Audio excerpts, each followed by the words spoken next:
Hi, welcome back to part two of The World's Worst Children by David Williams, illustrated by Tony Ross.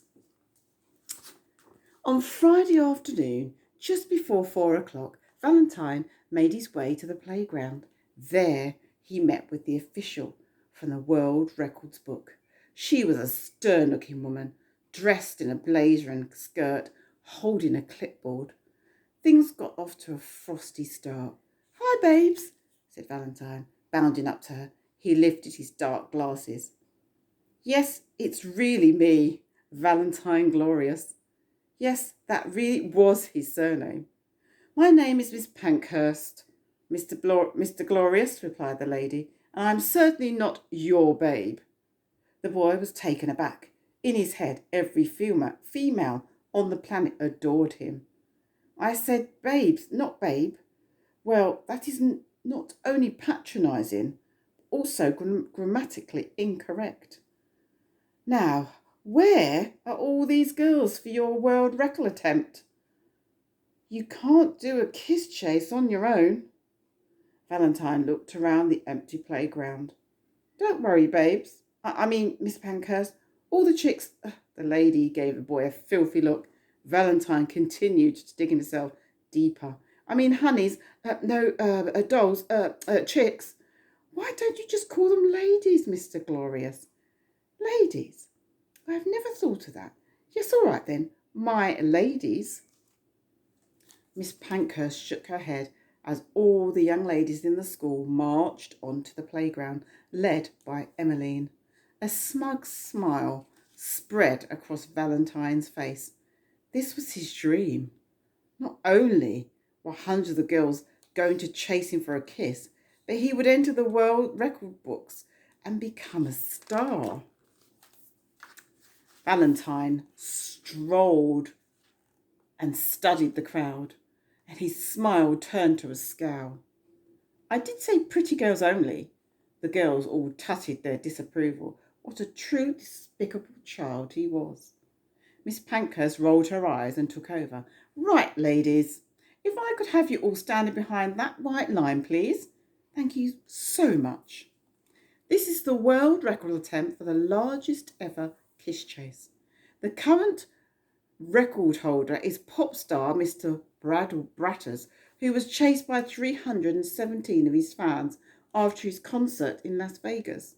They chased Mr. Bratters all the way to Grand Canyon, where he plummeted to his death, which was a sad day for Mr. Bratters, if not the people of the world, who will not miss Mr. Bratters' smug little face and annoying songs. Still, it is up to this point the world's largest recorded kiss chase.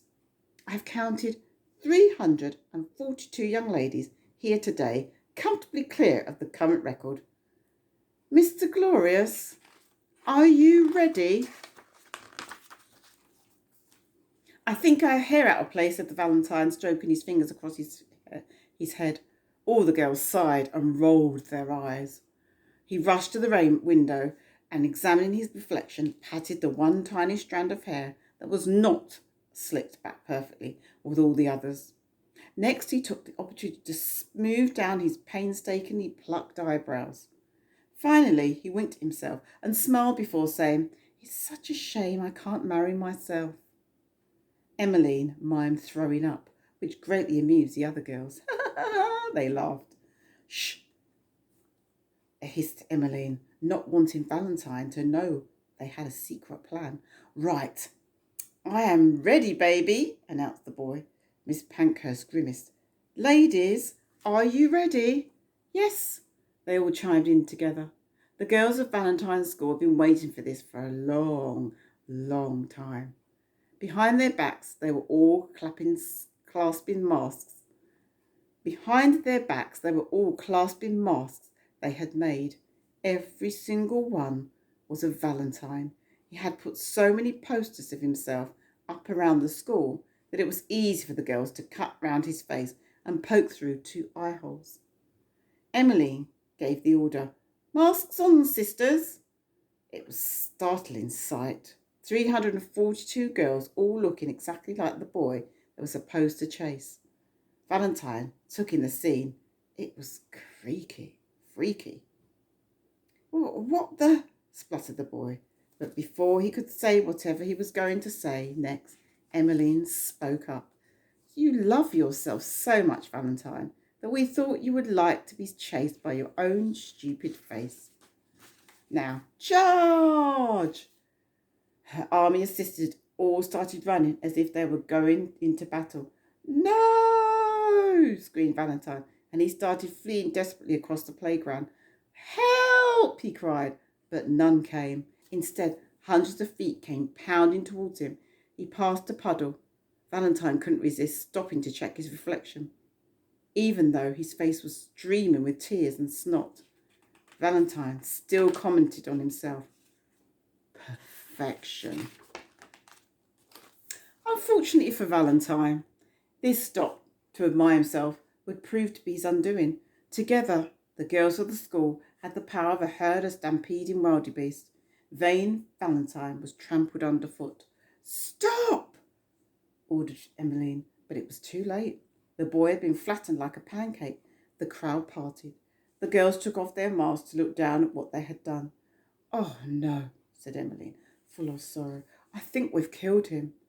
Still, on the bright side, you have set a new world record for the flattest boy ever, added Miss Pankhurst. Silence descended upon the playground like thick snow. So I am going to be in the world record books, came a voice. I am going to be even more famous than I am already. It was Valentine. The flattened boy rose slowly to his feet. He was now as tall and as wide as a house. That is great news. Yes, replied Mrs. Pankhurst. I feel a bit strange, said Valentine. Do I look strange? No, muttered everyone unconvincingly. Like a sow, he wafted over to the classroom window to take a look at the reflection of himself. His face now resembled a dinner plate. In the centre was a squashed nose, and his eyes were now a skip away from each other. Valentine studied himself for a moment. Still got it, he said. All of the girls looked on, open-mouthed in shock, as he billowed off. I hope for his sake there's not just a gust of wind, remarked Emmeline, or he might take off like a kite. They all laughed. I hope you enjoyed it.